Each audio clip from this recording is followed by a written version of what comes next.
I think it doesn't really matter who would have been behind the wheel, but the boys all decided. So on the feedlot I worked at, it was all guys except for 2 girls, me and another, I don't know, I want to say your name in case, I don't know. But anyway, all the boys left and went elk hunting, and for some reason didn't pay attention to the weather, or if they did, they didn't care. And stop me if I'm getting glitchy because I can see the internet isn't very good. But No, it looks good. okay. So the boys are all up on the mountain elk hunting, and the worst winter storm hits.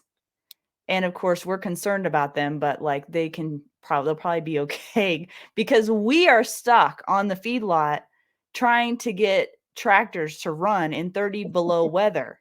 And this, huge just snow coming in like crazy.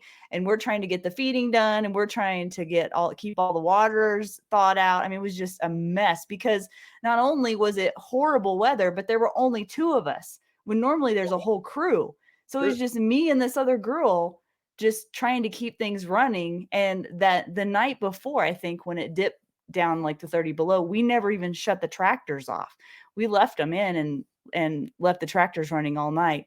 But then it didn't seem to matter because then once we started to load the feed wagons, it was all a mess. And we ended up being stranded in various places, and we had to call people to come help us. But gelling up tractors can be kind of expensive and a pain. And of course, then it takes 10 times longer to get anything done. And they were all green too. So, so how old were you when this happens? Oh, I was, this was after we moved to Montana. So it would have been like in like 08 probably. Okay. So you're an adult at this point. Yeah, I'm an adult. Yeah. I mean, it's still, there's only 2 of you. How many head of cattle were on the feedlot? Oh, I think when it was totally full, there were about 2,500, but I don't think it was full then. Yeah. Okay. That's a lot of work though. It was a lot of work. And it's, you know how everybody talks about doing the cold plunges? Oh yeah. I remember doing the cold plunge in the waterers, like putting your arm, when it's like super cold. I never did my whole body in cold water, but it was like really cold water. It wasn't just kind of cold. But yeah, I'll never forget that. And it was one of those things, it was kind of like your story where you don't have a choice. Well, you had a choice to quit, but we didn't have a choice to quit. We just had to keep going until the work got done. And then it took so long that by the time we got everything fed and thawed, we had to literally turn around and start feeding again. That's how long it took because it took us all day to feed just the first, what should have been the morning feeding.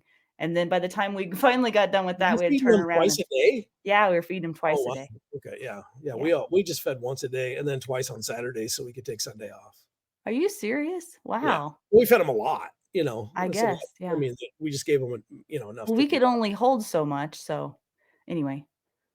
I don't think anybody cares, Neil. Only you and me care about these stories. Well, of course, my family's watching this, so they're like, "Oh, okay, I get it." Yeah, because we've all had to thaw out drinkers, and we've all had to go out in the cold. And I love the cold. I hate being cold. So